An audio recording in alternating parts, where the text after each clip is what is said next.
Yes, ladies and gentlemen. Welcome to episode 136 of the SZN Podcast. I'm your host, Kam. I'm your host, Flowz.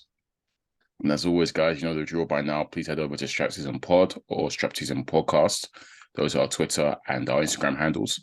And in the bio of both of those sites there will be a little link which will take you to where we're situated at streaming-wise, whether it's the audio, so Spotify, Apple Podcasts, or if you prefer the visuals, the YouTube link is also there as well. Make sure you click whichever link works for you. Make sure you subscribe, comment, like, all that good stuff. Flowz, we know what we're going to talk about this week. Anthony Joshua fight week. The fight has passed. You can tell from our demeanor, probably listeners, that what's going to occur this episode. But yeah, man, let's dive straight into it. Well, assuming you're good, bro. First of all, of course, I'm sure you're good. Yeah. We spoke. Cool. Yeah, cool. Yeah, man. Let's not beat around the bush then, Flowz. Head straight to it. Anthony Joshua, Jermaine Franklin, AJ's return since two crushing defeats to Alexander Usyk. Flowz, we called for a bit of a statement, I guess, statement to happen. We thought that Anthony Joshua, should make a statement on his return, and Franklin was a good opponent to do so against. Flowz, I want to come to you. And I know why you're laughing, because I think you already know what I'm going to ask you. But based on what we said last week, Flowz, do you think AJ gave you that statement that you were expecting? Absolutely not. And why is not that? Not the statement I wanted or the world wanted. And why do you say that, Flowz? He didn't stop him. The statement we wanted to see was aggressive, fear factor kind of AJ. One that puts the world on notice that, okay, AJ's not back, but AJ's back kind of thing. Yeah. Against tongues wagging almost. Mm-hmm. Yeah, we didn't see that. We didn't get that. No one's worried. No one's thinking, okay, AJ's back. No one's worried. It's rude. Nothing. That is very, that is very, very rude. That is very rude. But yeah, no one's worried. Well, you see the call outs in abundance after that fight, which is we'll get into it. But yeah, there was no statement made. Yeah. Well, what about you? Do you believe there was a statement made? No, there wasn't. To be frank, no. I obviously a knockout was expected, I guess. But even if there was no knockout, Flowz, it wasn't determined. The statement wasn't determined by a knockout. I just wanted to see dominance in some sort, right? And it's weird because he won the fight very clearly in my eyes. I've got no issues with the scoring, and I've got no issues with the result. It was a clear AJW. So you might say, well, he won clearly. He's had not dominance. That's not what I meant. I wanted to see that bully AJ back, or some version of that bully back. And I think this fight, Flow, just reminded me really that a few talking points with this one. But I think the overarching theme for me, Flows, before we delve into it and we talk about the preamble, that kind of stuff, is Andy Ruiz did irrepressible damage to this man. He really did, man.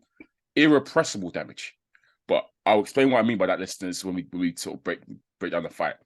But as always, let's talk about, I guess, the bit of a preamble.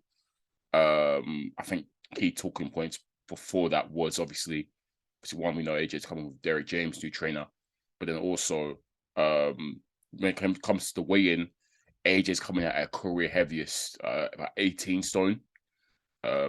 Really big. Whilst Franklin is about 20 pounds lighter than when we saw him up against Dillian Whyte.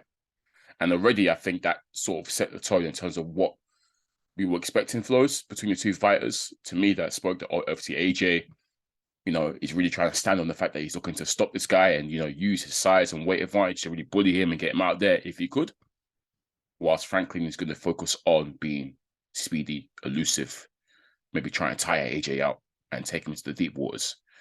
But I was very, very impressed. Well, I would say impressed. I knew Franklin was a confident guy based on how I saw him against Dylan White. And once again, him and his team were very, very confident again in terms of that, they've really got a plan for AJ, and they're really going to do him dirty when they can. And that was nice to see, from a challenger, really believe and stand on what he says. But yeah, Flowz, if you take anything from, I guess, AJ being so much heavier, and like this, you saw the size difference was crazy. Like he's so much bigger than Franklin, so much bigger than him. Yeah. And just on the size difference, I think that adds to the expectation of a statement as well. Yeah, and certainly added even from a casual standpoint as well. Like from casual say, because a lot of them you don't even know who Franklin is. So like, look at the size difference. But usually, I will say when you look at AJ and the size he comes in at, it's usually an indication of how he's going to box. Well, previously anyway. Yeah. When he comes in heavy, he means business. He wants to walk them down and beat them up. Yeah. The times he's come in light were Joseph Parker. He came in light. Ruiz rematch. I believe he came in light. Yeah. And those are the fights where he kind of boxed and moved. Yeah. Yeah. Well, he's just tried to show a bit more to his craft, because before we've known him to be a bully boy, a dog prior to those fights anyway. But now I don't think he cares. I don't think he says himself he doesn't watch his weight. He said that. He says he just eats and trains.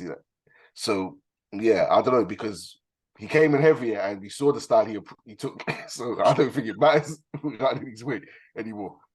He came in heavy against Usyk the second time round as well, did he not? Yeah. He came in heavy. Well, he came in heavier than he did the first Usyk fight. Yeah. Same tactics. So I don't think his weight matters. He's watching his weight at all, to be honest. So, yeah, no indication from me. Initially, maybe there was. I was like, okay, he's coming heavy. But as soon as the fight started, I was like, okay, yeah, he's not watching his weight. Yeah. Okay, nice segue in terms of, obviously, you said that even though he's coming heavy, based on how he fought, it doesn't mean anything these days. That's the nice segue to fight night, the fight itself. Quick pause, because worth mentioning, Flowz, Trapper. when you saw that, were you guessed? Were you thinking, okay, AJ, you have to knock this guy out now. Yeah. You better come out to war. I was thinking, when you bring out the drill artist for the walkout, the only one I can remember before was Stormzy brought out, and we got to show that now. Yeah. So I was like, maybe AJ means business. He's come out to war. If he deeps as well, he had that stern look in his face as well, walking to the ring when it was played, he looked hella serious. Usually he smiles a little bit in that, but this guy, no smiling. See, the expectation was set. But the expectation was set already. So, you're there thinking, okay, no trim, no shape up. He means business. He's ready for this. Flowz, let's talk about, I guess, opening couple rounds. How AJ started off. You mentioned that again, the weight thing doesn't matter because he's boxing the same way. Elaborate on what you mean by that for the listeners from what you saw in the first couple of rounds. Tentative. The first round especially sluggish. Stiff, stiff. Yeah, I mean they've always called him stiff at Flowz, but he looks stiff. He looked bad. The footwork was non-existent. Flat-footed. Yeah, that first round got me questioning why did I rate AJ? It was that peak. Like I was watching it and I was like, is this the AJ I was rating? That's how peak it was, that first round. Yeah. Not that.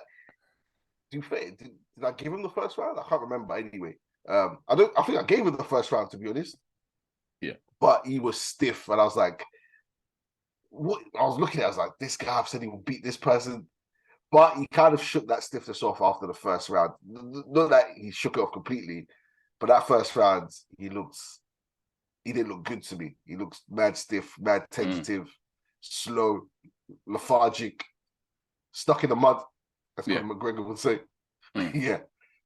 And we've, based on what Jermaine Franklin we've seen previously, we know how he fast hands, quick jab. Yeah. Just from watching it once, we already know what he brings, and he was bringing that.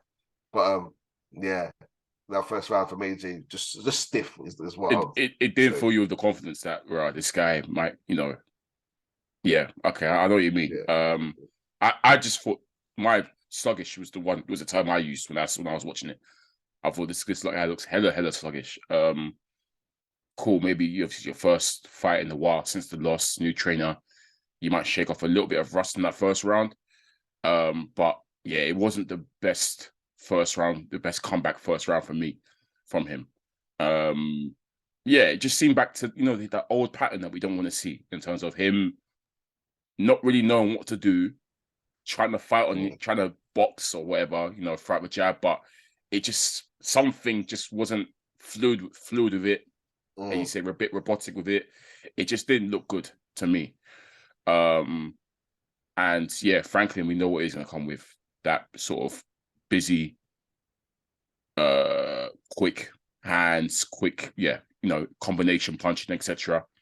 But again, you kind of expect AJ to, stamp his authority. And I guess the following rounds, Flowz, I think at first the distance, he wasn't really able to catch Franklin because of, I guess, just Franklin being in and out and whatnot.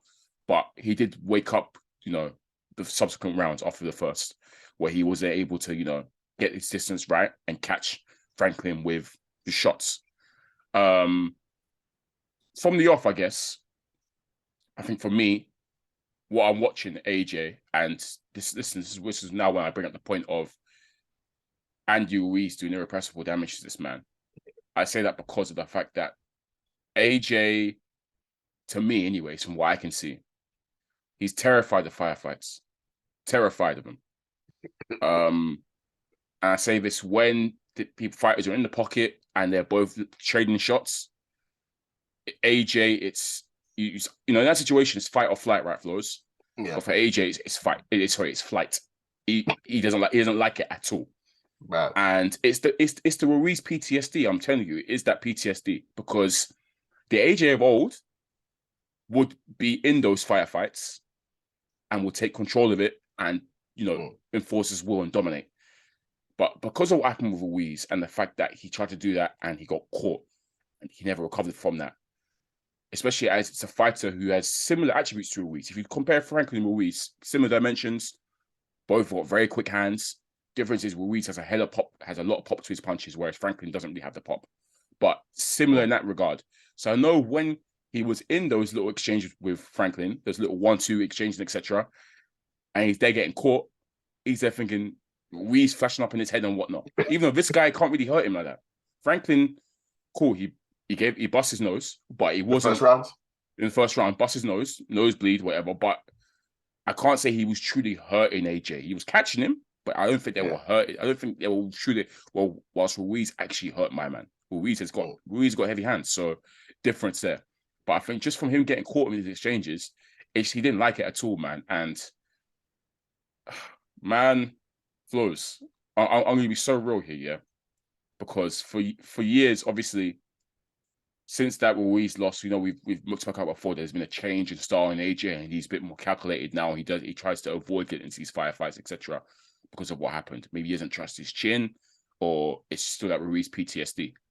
And I've always thought to myself, what can we do to get that AJ back? Or, at some point we will see that old AJ back, the Klitschko AJ that was in that firefight and was there able to, land his big shots and take control of the fight and dominate. I'm resigned to the fact that, Flowz, we're never going to see that AJ ever again. We're never going to see that AJ ever again. It is what it is, Flowz. And to be honest, there's more than one. We know in boxing, there's more than one way to win, and you can decision your guy like you did yesterday. Fair enough, that's fine. It's just a shame because I think the AJ that became a star and what made him the star was that old AJ of the past, the bully AJ. Yeah. That's what put the people's bums on seats. That's what got all the tongues wagging. But Flowz, I don't think because I'm just questioning what can wake him up, what can get him back to that mode. I just don't think we're ever going to get that AJ again because of that Ruiz loss, and it's a shame, but it is what it is, man. We're never seeing that man again. It's weird. I slightly look back. I was looking back at AJ's career after obviously me questioning his first round, and I thought like the peak of AJ's career was that Klitschko fight, where like he was the people's champ. He was the hero that night. That was like one of the greatest nights in modern history boxing, mate.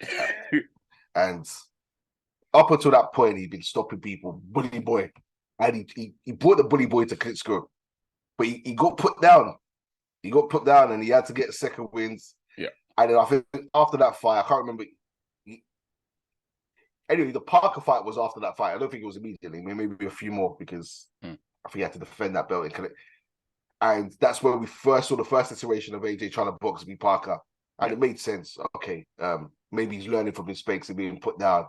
Mm-hmm. So I think it's a combination of that. First, Klitschko with him tasting the canvas, and then what Ruiz done to him that has completely frazzled him. And you talk about the firefights, watching him in that fight. Because Franklin was a demon in there. Let me give props to Franklin. Every time AJ landed something big, Franklin would rush forward. And you'd think AJ, this is perfect. Piece him up because we know AJ can fight on the inside. We've seen him in the past. Throw that uppercut, the hooks. AJ would back away and clinch. I couldn't believe, but that was what was rattling me. Him fleeing and him trying to clinch after you landed a shot. Sorry to jump in. What about him letting Franklin push him around?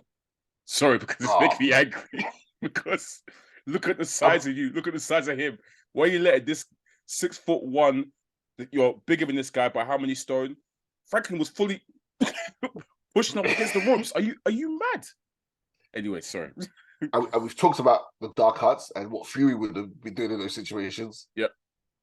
Now Fury would legit lead, push it forward. Horrible prick he is in the ring when he wants to be. Yeah. AJ was doing some stuff like getting him in a headlock, kids. Doing some holding the back of his head. One hold and then hitting him. Yeah. He was doing some sneaky stuff there. Yeah. So I was like, you know what? Okay, you're doing some sneak. You're doing something. It came later on. We'll talk about his work later on. That's when he had his best work. But yeah. But when you say, I still reserve hope to see the old AJ back. I'm reserving some hope.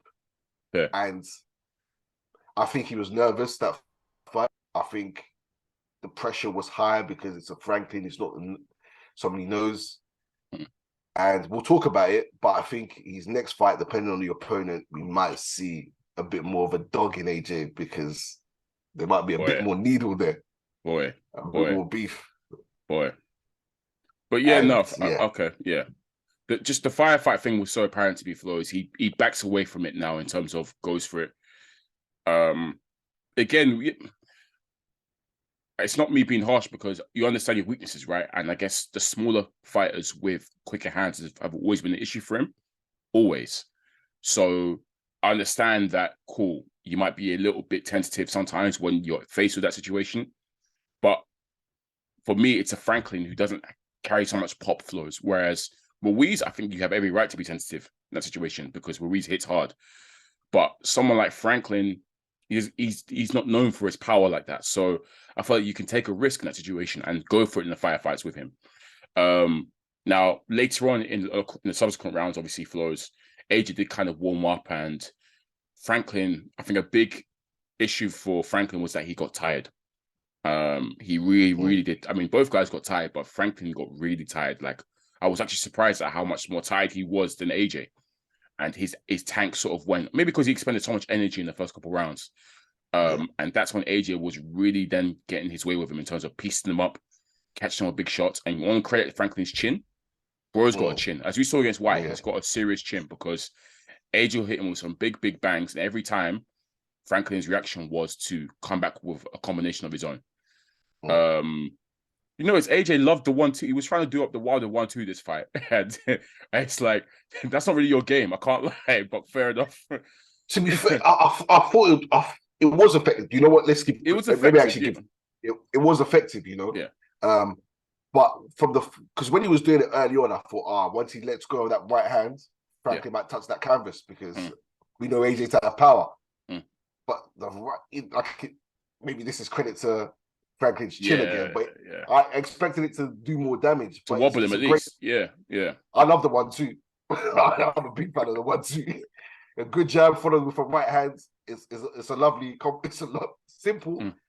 I'm a simple man, so I liked it. I won't even hate on it. I think it's what won him most of the rounds. Simple as it's what won him. He was catching him. He started to catch him, especially in the second half of the fight with that shot at will.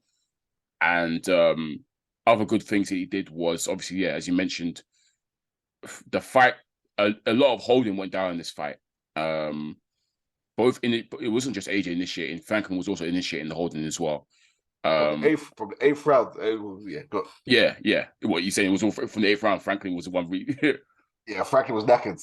Yeah, from the eighth round, I think he gave up. He gave up Yeah. trying to win. Not gave up, but he knew he couldn't win anymore. My zone had the American zone commentators, and they were trying to say it was AJ initiating, and I'm like, this is late run. I said, no, this is actually now. AJ did do somehow. Of course, he did his fair share holding, but Franklin also initiated his own fair share. So let's be fair in this regard. And when obviously AJ, and when they were in those clinches, and AJ they were both holding each other or whatever, that's when AJ really then started to do some good inside work. To be fair, with the uppercut. He's being cheeky, as you mentioned, holding him a little bit with one hand whilst bagging him to the uppercut. We know AJ, that's one of his favorite punches, isn't it? That's one of his money shots, the uppercut. And he was really catching Franklin with those big uppercuts. And again, credit to Franklin's staying power. I was quite surprised that he never went down. I expected at least, I'm there thinking, just give me something, one knockdown at least. Yeah. But yeah, Franklin never, even though he probably got hurt and buzzed and whatnot, his legs never betrayed him. His legs were always strong. So fair play to him. But yeah, like I said, it was a shutout win, I guess. AJ won the bulk of those rounds, but I just felt like he could have dominated a lot more. I feel like he could have enforced his will a lot more. And him, especially in the first couple rounds, him retreating from the firefight isn't a good look for me. Him letting Franklin, before he sorted out his distance, him letting Franklin, combo him up and piece him up with the jab and whatnot isn't a good look. It isn't a good look. So that's why I say that it wasn't the performance I expected. Why are you laughing? Combo him up. You know what I meant though, as well. He was. Yeah. He's put their bitches together, boy. Yeah. To be fair to AJ, he did warm up, and when he did warm up, I know we were all expecting one thing, but I want to give him credit because his defense was actually, his guard was actually quite good. After a while, you started to catch Franklin's work, and Franklin was having little to no success, even when he would rush forward, and AJ would guard up, boom, boom, boom, catch him, pinch or whatever, wrap him up, keep his distance quite well. Like, we expected one thing, but what AJ was showing us wasn't bad. It wasn't like, if it was another boxer up and coming, and we saw that dominant performance, we'd be like, okay. Maybe if it wasn't heavyweights, we'd be like, okay, this is dominated, like really, truly. And his defense was sharp, got sharper. His distance got sharper. His footwork got slightly sharper. But for us, we wanted to see better shot selection, more aggression. I think he went to the body rarely. I think he done a few jabs to the body. He hurt him once to the body with a hook. And towards the end. Yeah. Seriously hurt him as well, but he didn't capitalize. He didn't go back to it again. Don't know why. It's crazy to me, but I feel like that's well, this is why I say no one's worried about AJ anymore, because of what you said. Retreating from firefights, not showing the aggression. But yeah, you mentioned the body work, because obviously that could maybe be seen as something that Derek James has brought in. I say that because obviously him working with, him being, for example, Spence, for example, we know is a demon with the body work. What make of you of Derek James's corner work in there? Very animated, I must say. Very, very animated. I think Derek James is trying to instill the basics. And it's their first camp together, first fight together. Yeah. I think when you come in as a new coach as well, you don't want to take huge risks, if that makes sense. Okay, yeah. Because AJ's, because if you lose, you're out. He's ditched the last trainer after a loss. So I think to win a boxing fight with your attributes, AJ size, it's the blueprint's there. Jab all night, and let the right hand go when you need it. All you have to do is keep your defense tight, and you can jab all night. Like, we'd say that to someone who, if someone's got that height reach and they're on the inside, and they will think of any other way, someone with that reach and they're fighting on the inside, you say, why are you using your attributes? Yeah. AJ used these attributes in the boxing sense, not the aggression sense. So I think Derek James, I can't fault him really. We wanted to see something, but he gave us the basics of boxing, and what they've been working on, which is fine in a first cap, I think. Yeah, fair enough. And AJ's, I mean, it's usually a question mark normally with him. His tank looked all right to me. Obviously, he got tired towards the end, but overall, it wasn't the usual serious gassing out that he normally does. He looked pretty okay. And definitely, he looked, his condition looked better than Franklin in that sense. Franklin looked a lot more tired. So I will say that with him as well. That was good. I had a point I was going to make, but I completely forgotten. But I think it was just based on the fact that if we talk about the ending now, Flowz, because after the bell went, obviously, they got into a little bit of a rumble. Well, AJ and Franklin. And again, this is, to me, this is AJ being weird again. I'm sorry, because I don't even know how it transpired, but him and Franklin were, I guess he went to hug Franklin or whatever, and I think something was said, maybe about the holding, and AJ then, that's why he put his head towards his head, and then, like, he started pushing him around. Like, I thought, wait, what? You know how it started? The bell went, and AJ conked him on the back of his head as Franklin walked his corner. I didn't even see that. That is so rude. What's wrong with this guy? Franklin conked him on the back of his head, like, it wasn't like, all right, you know, sometimes you pat someone on the head and say, good for you. We legit conked him on the back of his head. Disrespectful conk. Yeah. So Franklly turned around and obviously said something. Yeah. And I think AJ anticipated maybe he's going to start swinging. So grabbed him, hugged him, and then, it was weird. The grab was weird. Like, if you're going to swing. If you're going to beef. Probably, Flowz, we're at that white clip, but AJ's a fucking weirdo, isn't he? Like, he is. No, he's a weird guy, man. Because then he was screwing for the rest of the figure. It's like, so now we will say, so now you're angry. You've had 12 rounds to turn up, and now you're suddenly angry. Now you're ready to scrap. Come on, man. I don't know what that was. And obviously the trader got involved, and then Bellew obviously had to get involved himself. He was there looking to fight the trader. It looked a hot mess again. Did you say honest, keep AJ from the mic after you saw that? No, when that all happened, I was like, give us an extra round. Do something. Ring the bell, let the crowd scrap. Because we've been watching 12 rounds, and I think most people were disappointed. Yeah. So I was like, give us an extra round, or pan the camera outside so we can see the scrap. Give us something. Like, we've been denied the knockout, we've been denied legit action. But I think you got to keep the mic away from AJ once he starts misbehaving like that. Erratic. Yeah. I hear you. Man. So obviously you got all simple UD. Scorecards are pretty fair. AJ dominated the fight in that regard and had the bulk of the rounds. It just I think the crowd would have left a bit disappointed because they wanted to see the AJ knockout. And now you're looking at him and thinking, boy, you are not as scary as you used to be. Let's put it that way, Flowz. And as you say, he doesn't strike fear into people anymore. I'll let you read out the list of call-outs. But obviously, we already know who the potential opponents are for him as well. But do you want to let's start the call-outs or some of the call-outs? Well, obviously, White's in the mix. He wants that work. I saw Otto Wallin immediately rush to say, he that AJ's lost his confidence. Yep. That he can't wait to get in there with AJ.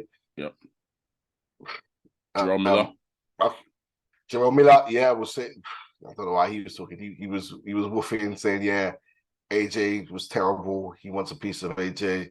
Yeah. Joyce has been calling out AJ, but he's got a fight on the line, so he didn't talk too much, but he's been vocal before. Yeah. So these are all these men shouting, rushing to call out AJ. Yeah. Who I don't think they would have if he put on a devastating performance. Facts. But Facts. He's got boy. The rest of them, boy. Joe Joyce, forget it. I mean, forget it for AJ. Joe Joyce, AJ should never fight that guy. He's getting stopped. I'll be so real.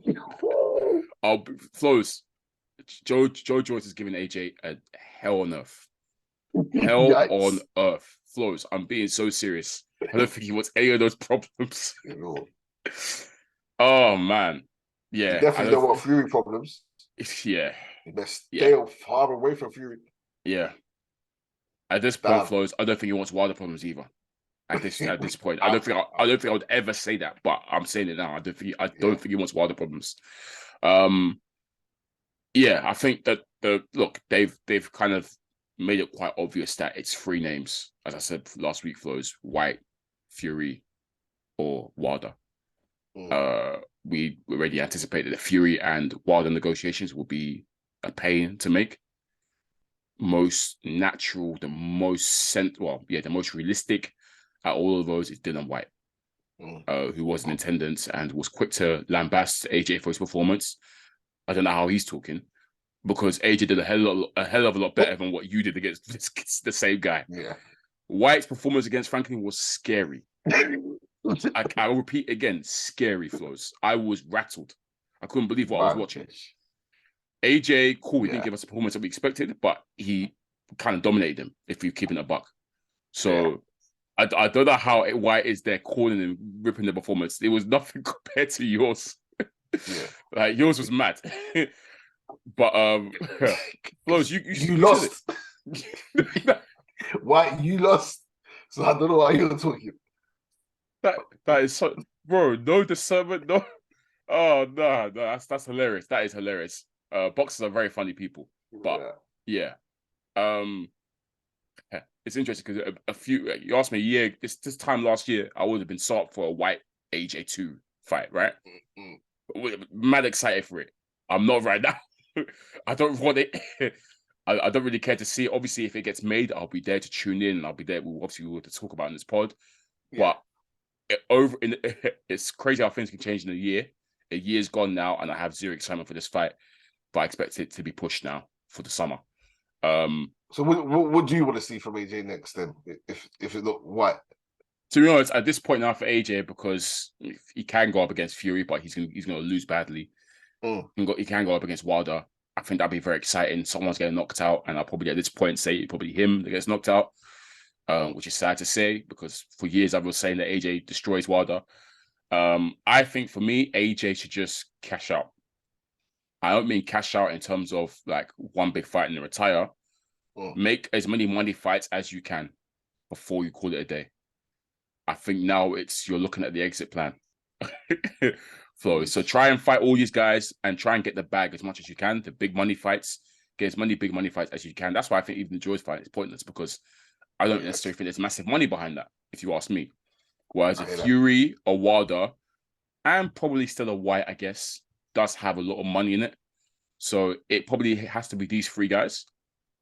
Whether he wins these three fights or not, boy, we'll discuss that later. But yeah, get as much cash as you can now and then call it a day. That's what I think. AJ's lost the hunger, that he doesn't want to be around too long in this sport now? Low key, I think so, yeah. Low key. Low key, I think so. I don't think it's the same. Yeah. Low key, I don't think it's the same. If that is the case, then you should do what you say. I don't know. But I think if he does have the hunger and he still wants to be around in the sport, you have an easy year. You have a calm year, then you go for the big fights next year. So he wants to fight 3 times this year. Yeah. I think the White fight makes sense. I didn't want it last. Not I didn't want it. I didn't want it next. Kind of. I wanted other options. I think now it makes sense that it needs to be next, and he needs to stop White. Another 12 rounds with White is dead. He might as well retire if you don't see it. Well, you said loser retire. That's a loser retires match. yeah, potentially. I say you fight White next. Okay. Stop him. Okay. White, and then you make a Franklin Walling. Make Franklin Walling. What fight the winner of that? And no, the loser fights White. Because I want to see White. The winner fights White. So I want to see White v Walling or White v Franklin rematch. Okay. And then the winner gets a shot at AJ. While AJ fights my boy King Kong Ortiz. Flowz, you need to let this go, man. It's not happening. I need it. I need that one. So AJ Flowz, White. Are you even sure you want it still? Because based on the way AJ's looking, are you sure potentially that could be Someone has to get stopped that one. Nah. Hey, imagine if you thought the Ortiz and they went 12 rounds. I know you'd be livid. I know you will be livid. Yeah. If AJ goes another 12 rounds, pack it in. At this point, White, Ortiz, then you go against a Wallin, or I expect Wallin to beat these men now, to be honest, because White's finished. So those are 3 comfy fights that you should win, and you should even because we criticize AJ's performance, but this performance is better than Fury v Wallin. Yeah. It was. And White Franklin as well. Yeah, White Franklin. So it's better than a lot of these man's performances. I want you to go up against these people that your rivals have beaten and kind of do a job on them. So White, Ruiz, Wallin, and then next, and if you go on a free fight KO streak, then these men can't say no to. Then people will be clamoring for a Wilder and a Fury, because Wilder can knock out, what's his name? Not Duhapa. I keep saying Duhapa, but it's not Hellenius. He can fight a Hellenius and knock him out. So you go get your knockouts on, and Wilder get your knockouts on as well. I want Wilder to fight Food too. Well, not Food, but fighting Ruiz, fight people that these other men have fought, beat them. Joseph Parker, he's Food. Knock him out. And then you man get your knockout streaks up, then meet. Fair. That's what I want. You basically want to see knockouts. Basically, you're tired of seeing these 12-round heavyweight fights. You just want to see some scraps. Fair enough. No, I hear it. And Jermaine Franklin, man, he's here to stay. I will say that, man. Back-to-back paydays for him. He's loving life. He can actually retire now, happy. But no, he's good, man. He's a good fighter. We told people he's good. I had people come up to me saying, "Yo, this Frank is really good." I said, "I told you, he's very good. He'll be around, man. I still want to see more of him. I like him a lot, man." Yeah, 100%. He has a lot to offer. But this one, no complaint. Obviously, under White, there was complaints. You can say why. You can see why, I guess. But no complaints with this one. He clearly lost this one. Like he lost his fight. His face at the end was kind of mashed up at the end, but he still gave a great account of himself, and he still gave AJ trouble, as we sort of thought he would. Yeah, man. So what?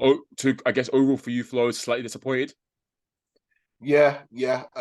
I'll give credit to both fighters because they showed us something, but disappointed. Didn't get what we wanted. It's fair to say. Yeah, shame, but it is what it is. I think AJ now just, man, make as much money as you can before you go, because the Fury W Fury is really gonna have his way with that boy, man. It's peak. I said it from the jump anyways, but I know it was you that were like, nah, AJ could have a chance, but I know that you know now. Yeah, no way. Still wait. Oh, that's funny. Cool. All right, so that's the main card, Flows. I guess we can quickly touch upon any undercard action that sort of caught our eyes. Is there one in particular, Flows, you want to start with, or discuss mainly? Yeah, I guess it wasn't a great undercard, but the co-main event was Wardley versus Coffie, I believe his name was. Coffie, yeah. It was Coffie, yeah. And Wardley got the stoppage in the fourth. Typical Wardley performance. He was getting touched there. He always needs to get hit to wake up. Yeah. The third round, he got caught with some bangs. But fourth round, he comes out, kind of unloads on Coffie. Kofi's kind of like on the ropes, trying to roll, catch. He was getting caught a bit, but trying to catch shots. And if I name the ref, I think we talked about this ref this year alone a number of times. Howard Foster. Oh my gosh, usual suspect. Usual suspect. Now look, granted, Kofi wasn't throwing, but he wasn't hurt. It wasn't hurt. Yeah, he got caught with a shot and he was trying to roll, and there was even a point Wardley stepped back and they tried to step in again and unload again, and he premature stoppage is the point I want to make again from Howard Foster. Yeah. Now, listeners, we've talked about Howard Foster, but because I watched that fight and I thought there was one card that is a Zim card where Caroline Dubois versus the black shorty, yeah, where Howard Foster jumped in as the girl caught Caroline the one huge shot. That stoppage was like crazy to me. I was creasing. I said, "Yo." The girl was throwing it. Howard Foster jumped in. She landed a bomb. She landed a big shot, and he jumped in. A huge shot, and he jumped in, waved off. Hassan Azim, there was a clinch. The guy was thrown before the clinch. There was a clinch. Howard Foster breaks up the clinch, waves it off. Now look, React Poor versus Gawaki. Remember, we talked about it at the time. I was Howard Foster was preying. React Poor threw 3 punches. He jumped in. He caught Gawaki. I swear, I either messaged you or tweeted it on the account like, "Yo, Howard itching to stop this." By the way, look at him. He's itching to stop this fight. He's waiting for it, and he did. Like right on cue. Staring at him, and he couldn't wait. Boom, and the other one, which I almost forgot. Remember Dubois versus Kevin Lorena? Yeah. When Lorena dropped Dubois 3 times in the first round. Yep. And we said Dubois, at the moment that Lorena shows a bit of vulnerability, it's over. Howard is jumping in 100%. And Lorena gets dropped after the belt or whatever. And Howard Foster waves it off the leg, get up, gets his corner. After the bell had gone, remember Charles to get back in his corner. You gave Dubois a chance to put. Howard Foster needs to be investigated at this point. Just because most of this, I think all but one. The Orlando fight was last year, I think, right? Yeah, last year. That was December. Yeah. So, but the rest of those examples were all this year. Mm-hmm. And he's got a history of it. It's not like this is. And so that's what at first, and he's got a long history of this. It's actually crazy. Like this actually does need to be looked at because it's happening way too often now. He's been getting away with it for way too long. Like he's fully on the payroll of these men. Like fully. I'm sorry, fully. The king of the early stoppage. Obviously, the famous. And to be fair, maybe I hated on him because he's lost me money. The Froch Groves fight where that one burnt me. Yep. Oh, that is one of the biggest travesty decisions in boxing. That Froch Groves fight, because boy, the way Froch was getting kicked, the way Froch was getting pieced up that entire fight, that is one of the best rivalries. And obviously, the build up to that fight was sensational. Yeah, and just Groves' performance that night was sensational. But yeah, man, the way it got ended, Groves never recovered from that. Really, I'll be honest. Like, he never really. Yeah, it was deep, very, very deep. These are fighters' livelihood. Like, they go for this. Yeah, it's deep. It's very, very deep. But they're definitely worth talking about Howard Foster because he's got so many priors, and it's always him that at this point it has to be looked at. Multiple fights a night, multiple fights a card. Yeah, it's literally always him. If you hear controversy about premise or stoppage, it's Howard Foster. Yeah, House is him. Yeah, 100%. But Wardley didn't look too great, but got the stoppage. Flowz is standard Wardley, isn't it? He has to get hit a couple of times for him to wake up before he then goes crazy. Yeah. Have you brought into this David Adelaide beef between the two of them? Is that are you here for it? I'm invested already. Like, obviously, they asked him who does he. This is why I'm disappointed. They asked him who does he want to fight next. Yeah, and they listed out mainly Fraser Clark, who's on Boxer Sky. Yeah, and David Adelaide, who's with Queensberry on BT. Yeah. And obviously Fabio Wardley's with Matchroom on the Zone. So even in the altercation, they already brought up the broadcaster, which is disappointing to see because we don't want to hear that chat. But the fact that there's Needle there, and you've had an altercation, you've been going back and forth on Twitter. You had the opportunity to say David Adelaide's name. He's already calling you a shookhead. He says you're nervous. Yeah. That you didn't back the energy in person that you had online, and then you go and say Fraser Clark's name instead of David Adelaide. So to me, the fight's not going to happen, and I'm disappointed that you didn't actively try and build up that fight and try to show you're not scared. To me, it sounds like you're ducking now. You're not going to fight Fraser Clark, so why'd you say his name? Yeah. And David Adelaide's come and checked you in person. And you're talking about Fraser Clark. There's no Needle there. I want to see the Needle fight. But did you watch Adelaide's IFL interview? It's like a 20-minute one after the altercation where he's in the gym talking about obviously the altercation and his force in Fabio. I saw one. But yeah, what did this, he say? this is the one where he's like by the ring rope, by the ring. I don't know if you saw it, but Yeah, I can't remember. I don't think I saw that one. It was killing me.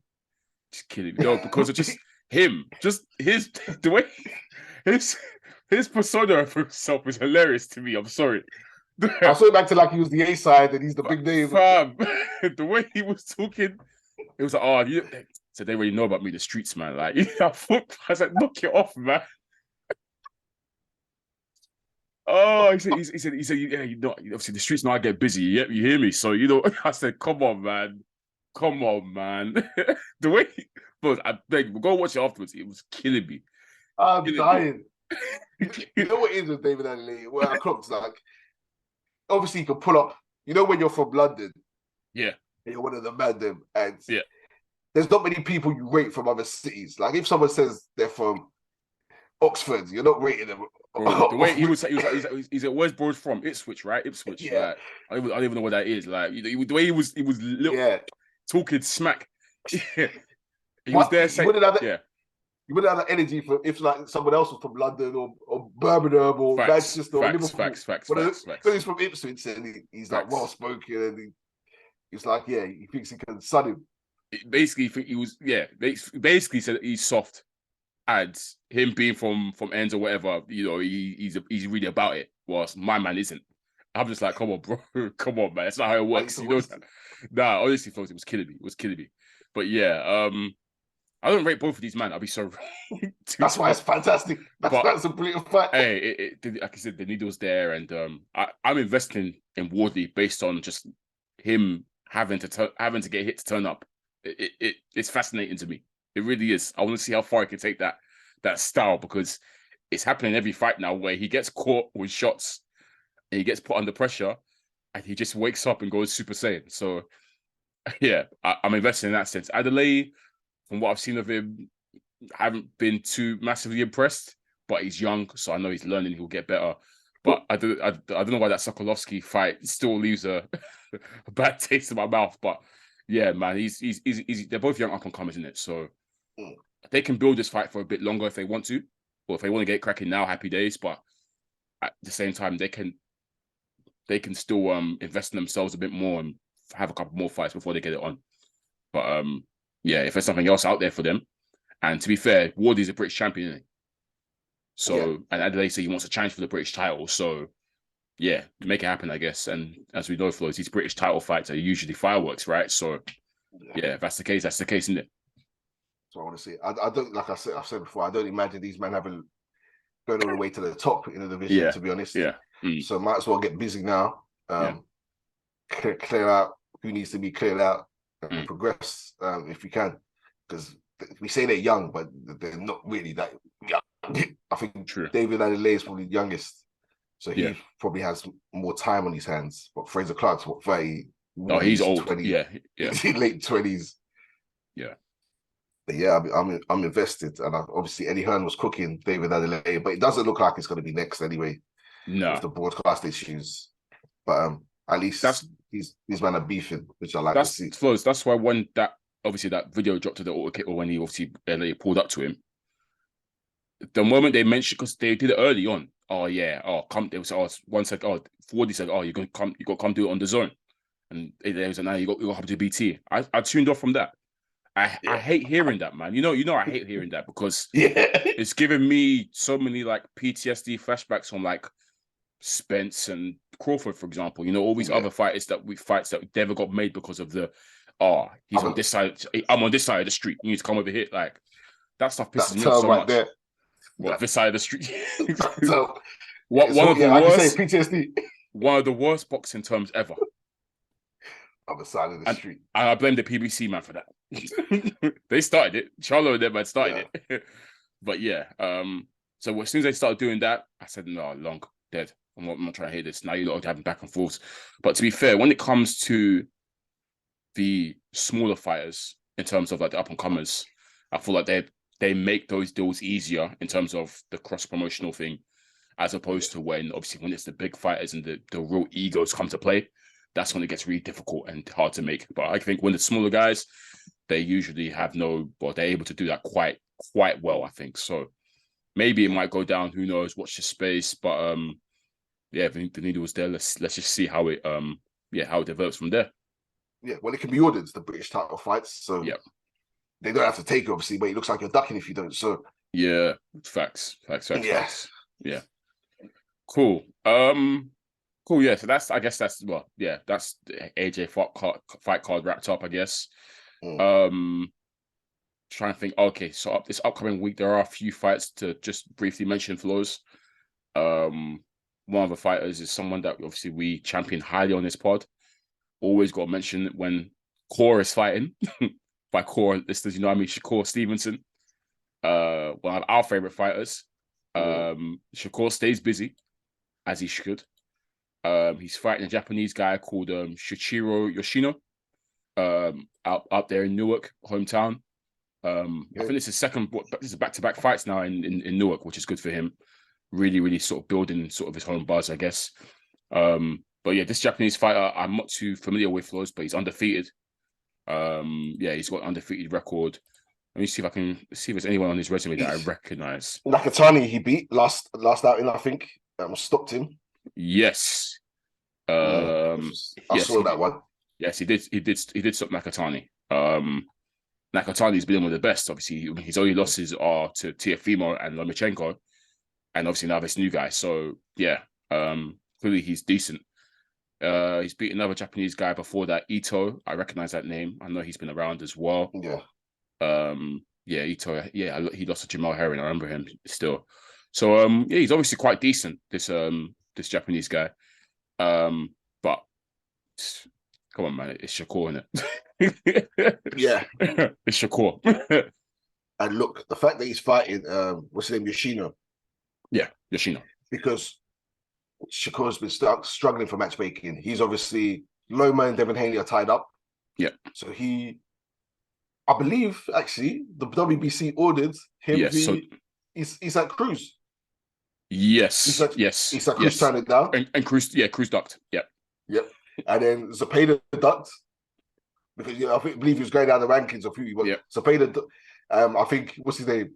Oscar De La Hoya, of course, rather than Zepeda, because we know how De La Hoya moves. Yeah. Zero risk. De La Hoya said, he wants to build up. Which is hilarious because De La Hoya is a madman. That guy, man. Man said build up. Wait, Flowz, build up who? Ain't nobody care about that damn fight. Fight for the future. De La Hoya, get the hell out of here, man. You're not pulling the wool over our eyes. I promise you that. Build up. No one wants to see that. Ain't nobody cool for that fight ever. But yeah, you're right, Flowz. This is WBC lightweight title eliminator, which was ordered, obviously, and yeah, Yoshino, credit to him, took the call. Yeah, I think they shouted Kambosos, but I wouldn't accuse Kambosos of ducking. You've just been beaten twice. He wanted to go on holiday with his family. No point losing 3 times on the bounce. Yeah, that's absolutely no point. Yeah. So yeah, but Yoshino took it, and he's about to take his first now. On to the next. That's a fact. You're rude, but yeah. But yeah, Shakur should. Hey, we don't know what this guy will bring. He could be very good. I mean, Tifa, if you're knocking out Nakatani, you are good, I guess. But this is, like as I said, this is Shakur, man. Full confidence in Shakur. I think this will be this guy's first fight outside of Japan as well, so it'll be quite an experience for him. And obviously, it's gonna be a heavy biased Shakur crowd. And I think Shakur's gonna come in with the intention because he really wanted to stop my man the last fight and wasn't able to. Constant Sal, I think he really that was also in Newark, and I guess he really wanted a statement win because Shakur's obviously off the. I think that Haney altercation put the battery in his back that he really means business, and because Constant Sal was very defensive and didn't want to engage the whole night, it really frustrated the hell out of Shakur.